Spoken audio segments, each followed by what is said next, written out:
오늘 이 읊는 제왕시라고 그래요. 제왕시. 이 제왕시라고 하는 것은 왕을 높이고 그 왕을 위해서 기도하는 그런 내용의 시다라는 말이죠. 그래야니 시편 그러면 하나님을 찬양하고 하나님께 영광 돌리는 그런 내용으로 이제 알고 있잖아요. 근데 인간의 왕을 높이고 인간의 왕을 위해서 기도하는 그런 시도 있을까? 있죠. 오늘 보면 시편 72편이 바로 이런 제왕시, 인간의 왕을 높이고 인간의 왕을 위해서 기도하는 그런 내용으로 되어져 있어요. 여기 보면 1절에 하나님의 주의 판단력을 왕에게 주시고 주의 공의를 왕의 아들에게 주소서라고 하는 말씀이 있어요. 그래서 이 시편 72편은 왕이 이제 새로 왕으로 등극했을 때 불렀던 그런 노래일 가능성이 높다 이렇게 보고 있습니다. 이 시편 72편의 이름이 두 개가 등장해요. 표제어가 누구의 시라고 되어져 있어요? 솔로몬의 시 이렇게 되어져 있죠. 그리고 72편 마지막 절에 20절에 보니까 이새의 아들 다윗의 기도가 끝나니라 이렇게 말씀되어 있어요. 그러니까 다윗과 솔로몬의 이름이 등장하는 걸 볼 때에 이 시편 72편은 이제 다윗이 왕위에서 물러나고 아들 솔로몬이 이스라엘의 왕위를 이을 때에 다윗이 그 아들 솔로몬을 위해서 하나님께 기도했던 노래다라고 하는 것을 알 수가 있습니다. 자, 그러면 이 시편 72편에서 이 등장하는 문장, 특별히 대부분의 동사는 이제 두 가지 해석이 가능한데 그 첫 번째 간구와 기도이고 다른 하나는 이제 미래에 대한 예언입니다.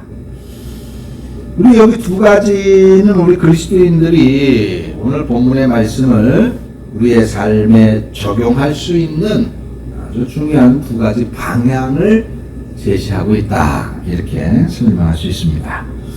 자, 구체적으로 말씀을 드려보면 먼저 간구와 기도의 내용인데 자 11절부터 보세요. 모든 왕이 그의 앞에 부복하며 모든 민족이 다 그를 섬기리로다 이런 말씀합니다.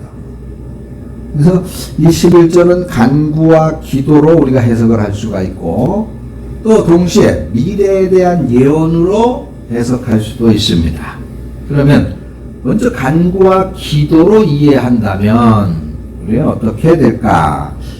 하나님 이스라엘을 다스리는 우리 왕 앞에 모든 왕들이 다 부복하게 하시고 모든 민족이 다 우리 왕을 섬기게 하옵소서라는 기도가 되겠죠? 이제 솔로몬이 이스라엘의 왕으로 등극할 때 다윗을 비롯한 이스라엘 백성들이 이 시편을 노래했다면 그러면 그들의 노래는 당연히 이제 새로이 왕이 되는 솔로몬을 위한 중보 기도였을 것이다 이렇게 해석이 가능하죠.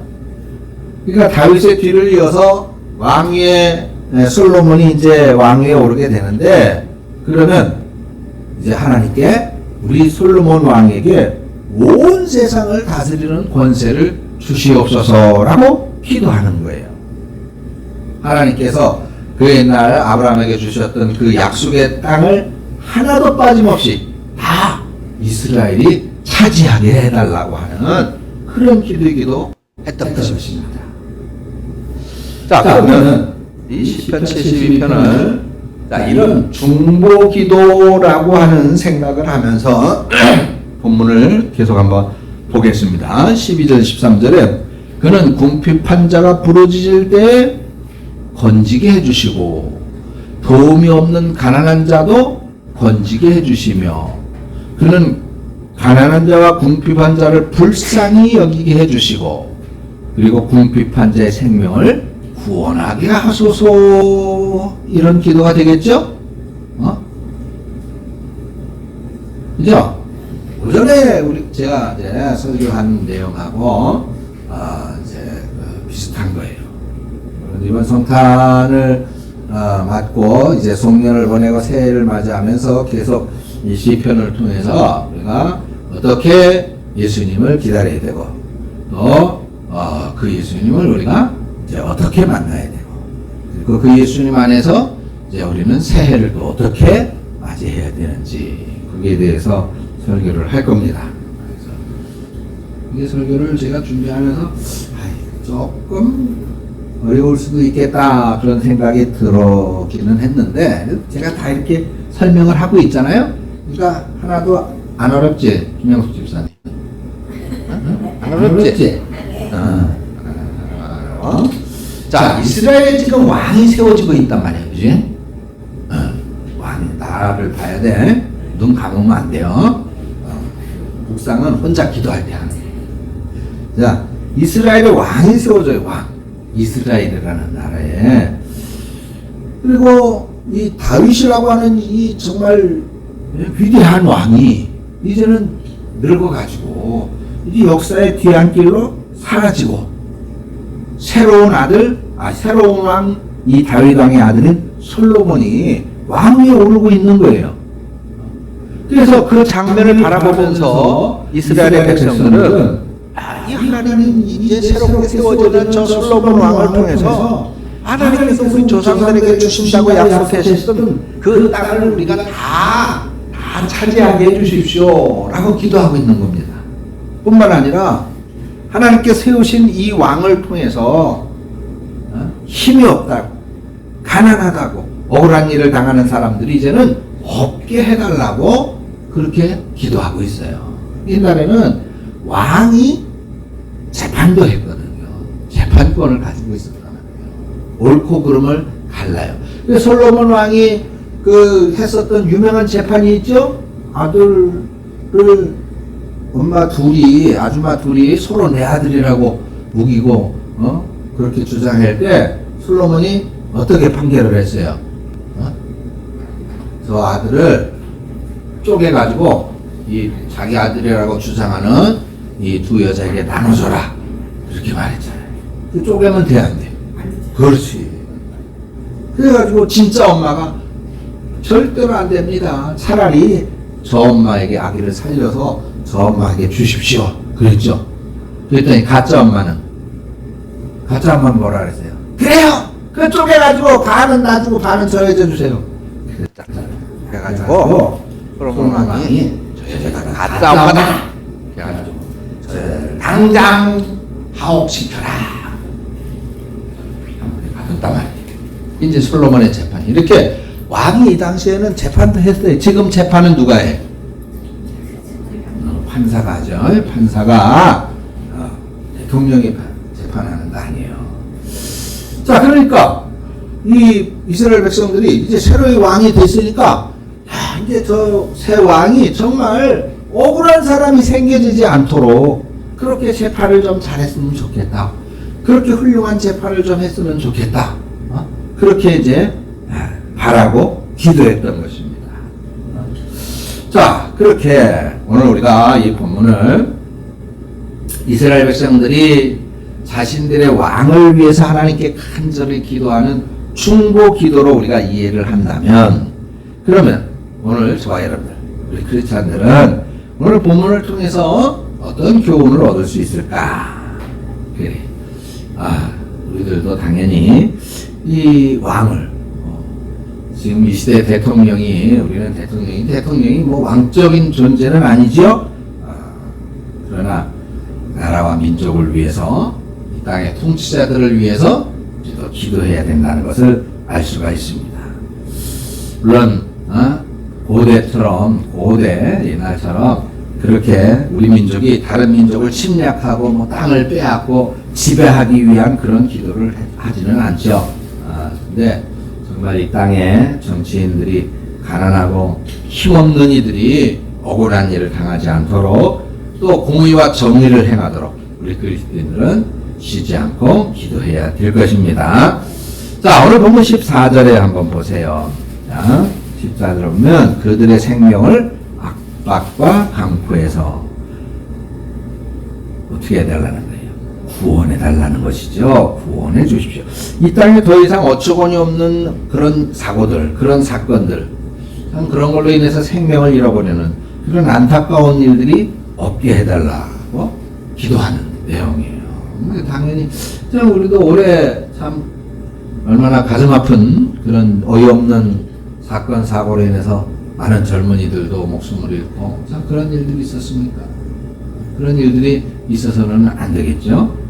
더 이상 이런 일들이 있어서는 안 되고, 또 가끔 뉴스에도 보면은 한 가족이 그냥 생을 마감해버리는 그런 경우들도 또 심심찮게 벌어지고 있어요. 자녀들까지 다 데리고. 이런 참 삶이 고달파서 스스로 생명을 끊을 뿐만 아니라 자식들까지도 함께 이렇게 어처구니 없는 생명을 어처구니 없이 끊어버리는 이런 일들이 없게 해달라고 우리는 이제 기도해야 될 것입니다. 그래서 그들의 생명을 압박과 강포에서 구원해 주시옵소서 기도해야 되겠죠. 그리고 14절 계속해서 이렇게 기도합니다. 그들의 피가 그의 눈앞에서 존귀 여김을 받게 하옵소서 그랬어요. 존귀 여김을 받게. 비록 이 땅에 참 안타까운 또 억울한 희생들이 많이 있었지만은 그 피가 헛되지 않게 해달라는 기도입니다. 그들의 희생으로 말미암아서 우리 사회가 더더욱 정의롭게 공의롭게 해달라고 우리는 기도해야 되겠죠. 그래서 우리는 이렇게 시편 72편을 쫓아서 나라와 민족을 위해서 그리스도인들은 당연히 계속 기도해야 됩니다. 잊지 말고 기도하시길 바랍니다. 자, 유대인들이 시편 72편을 처음 노래했을 때, 자, 이 노래는 중보 기도의 의미를 가지고 있었다 말씀을 드렸죠. 다윗의 뒤를 이어서 이제 솔로몬이 왕위에 오르는 장면에서 많은 백성들이 솔로몬을 위해서 기도하고, 또 솔로몬이 정의와 공의로 이스라엘을 통치해 달라고 그렇게 기도했겠죠.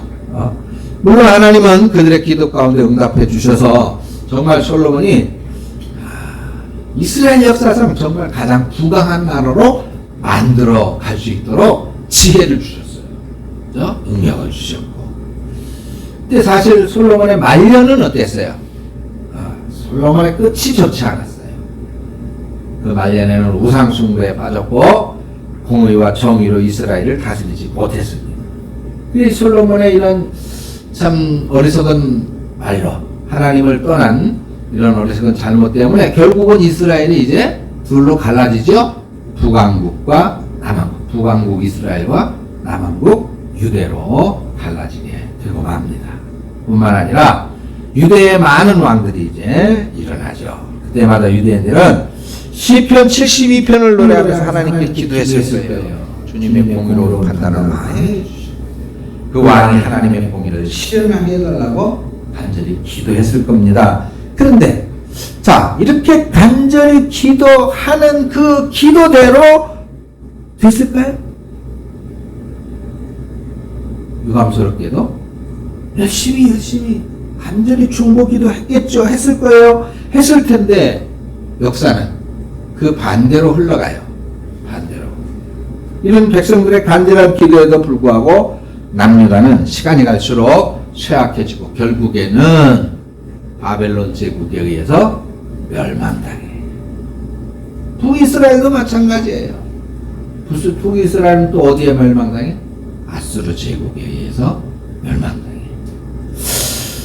자, 그러면 이 시편 72편이 이런 중보기도인데 이 나라와 그 왕을 위해서 하나님께 간절하게 기도했는데 아니 결국은 망했어 나라가. 그런 기도의 응답을 받지 못한 거잖아요. 그죠? 물론 우리가 시편 72편을 간구와 기도로만 이해한다면 이 기도는 당연히 응답 못한 것으로 볼 수밖에 없습니다. 그런데 이 시편 72편을 간구와 기도 외에 또 다른 해석이 가능한 시편이에요. 그 해석으로 한번 우리가 살펴봐야 되는데, 기도와 간구면은 아니, 다 응답 받았을 텐데, 이스라엘도 망했고, 유대도 망했다 말이야. 하나님의 응답이 없었다. 그러면 이거는 기도와 간구보다 어떤 의미로 이 시편 72편이 쓰여졌을까? 바로 예언입니다. 미래에 대한 예언. 자, 이 예언이라는 관점에서 오늘 본문 11절을 다시 한번 봅니다. 11절. 자, 모든 왕이 그의 앞에 부복하며 모든 민족이 다 그를 섬기리로다. 하나님께서 유대인의 한 왕을 세워 주십니다. 그랬죠? 요한복음 19장 19절에 보면 유대인의 왕을 세우셔요. 그리고 그 앞에는 모든 왕들이 부복하고 모든 민족이 그 왕을 섬기게 될 겁니다. 그러니까 11절의 말씀, 모든 왕이 그의 앞에 부복하며 모든 민족이 다 그를 섬기리로다. 그럼 한마디로 뭐예요? 눈치채셨죠? 그 왕은, 그 왕, 여기서 말씀하는 11절에서 말하는 이 왕은 한 나라나 한 민족의 왕이 아니라 말 그대로 모든 왕 중의 왕, 만왕의 왕이 되겠죠? 그렇겠죠? 그래서 오늘 본문은 바로 이런 왕 중의 왕, 만왕의 왕을 하나님께서 세워주실 것이라고 하는 예언의 말씀이다 라고 하는 것입니다. 자, 그러면 여러분, 이 예언의 말씀은 인류 역사상 성취가 되어졌습니까? 성취되어지지 않았습니까? 성취되어졌죠? 신약 성경은 분명하게 선언하고 있어요. 오늘 본문의 말씀은 우리 주님 바로 예수 그리스도로 인해서 이미 성취되어졌다. 그리고 예수 그리스도의 재림으로 인해서 하나도 빠짐없이 다 완성될 것이다 라고 하는 겁니다. 그러면 자, 오늘 본문 11절부터 자, 다시 한번 보세요. 이제 제가 읽어볼게요. 자, 여기 그는 바로 예수 그리스도입니다. 그렇다면 예수 그리스도는 궁핍한 자가 부르짖을 때 건지시며, 예수 그리스도는 도움이 없는 가난한 자도 건지시며, 예수 그리스도는 가난한 자와 궁핍한 자를 불쌍히 여기시며, 예수 그리스도는 궁핍한 자의 생명을, 자, 그 다음에 주목해야 됩니다. 궁핍한 자의 생명을 구원하며. 그리고 예수 그리스도는 그들의 생명을 압박과 강포에서, 자, 여기 또 등장하죠? 구원하리니. 그들의 피가 그의 눈앞에서 존귀 여김을 받으리로다. 아멘. 자, 내일 성탄절을 이제 앞두고 있습니다. 우리 성탄절을 기다리는 우리 성도들은 하나님의 아들, 다시 말해서 하나님이신 예수님께서 인간의 몸을 입고 이 땅에 오신 이 성탄의 의미를 잘 알고 있죠? 이 땅의 왕과 통치자들은 그 누구도 하나님의 정의와 공의를 온전하게 실천할 수 없습니다. 그래서 우리가 살아가는 이 세상은 불의와 거짓이 가득할 수밖에 없는 거예요. 새로운 정치인들이 등장할 때마다 그들에게 기대를 걸어보지만은 그 어느 인간 통치자도 하나님의 나라를 이 땅에 온전히 실현할 수는 없습니다. 그러나 오직 한 분, 우리 주님 예수 그리스도는 만왕의 왕이요 만주의 주가 되십니다. 할렐루야. 그리고 우리 주님 예수 그리스도는 이 땅에 오셔서 하나님의 정의와 공의를 실현하셨죠. 십자가에 그 몸을 찢으면서 그 피를 흘림으로써 심판을 완전하게 수행하셨잖아요. 그리고 온전한 하나님의 나라를 우리 모두에게 선물해 주셨단 말입니다. 그래서 예수님의 성탄을 기억하는 우리 모든 성도님들은 당연히 이렇게 성탄으로 다시 오신 주님을 이제 기대하고 바라보면서 하나님을 찬양하는 거. 이거 보면 15절이죠. 15절. 그들이 생존하여 시바의 금을 그에게 드리며 사람들이 그를 위하여 항상 기도하고 종일 찬송하리로다. 그는 누구야? 그리스도다 말이에요. 그래서 시편 72편은 왕왕의 왕이신 예수님으로 말미암아서 하나님의 나라를 이어나고 있는 겁니다. 그래서 교회사를 보면 성도들은 예수님의 성육신을 기억하면서 성탄절을 이제 기다리는 이 대림절 기간에 바로 이 시편 72편을 자주 노래했다고 그래요. 우리 주님 예수 그리스도는 인간의 몸을 입고 2000년 전 만왕의 왕으로 이 땅에 오셨습니다. 그래서 예수님을 믿는 우리 모든 성도들은 우리의 마음에 예수님이 선언해 주셨잖아요. 뭐가 이루어졌다? 하나님의 나라가 이루어졌다. 우리 가정과 우리 교회에서 하나님의 나라를 체험하면서 살아가는 것입니다. 예수님을 믿는 성도들이 함께하고 함께 사랑하며 나누는 그곳이 바로 하나님을 예배하는 하나님의 나라가 되는 거예요. 그래서 우리는 오늘도 시편 72편을 노래하면서 우리에게 구원을 허락하신 하나님께 감사와 찬양을 올려드리는 것입니다. 그런데 성도 여러분, 이 땅에는 아직 하나님의 나라가 완성되지는 않았어요. 이 세상은 여전히 거짓과 불의가 가득합니다. 세상 통치자들은 정의와 공의를 실천하기보다는 어떻게 해요? 자신들의 유익만을 쫓아가고 있습니다. 이럴 때 우리 성도들에게 참된 소망이 있다면 바로 하나님의 왕으로 이 땅에 다시 오셔서 정의와 사랑으로 다스리시는 하나님의 나라를 속히 이루어 달라는 것이겠죠. 그래서 오전에도 말씀을 드렸듯이 역시 마찬가지로 우리는 다시 오실 주님을 오늘도 기다리는 것입니다. 기도하겠습니다. 하나님 은혜를 감사합니다. 오늘 대림절 마지막 주 다시 오실 주님을 기다립니다. 우리는 성탄절 이미 오셨던 그 주님으로 인하여 또 감사하고 기뻐하듯이 다시 오실 그 주님을 기대하고 기다리면서 찬양과 영광을 올립니다.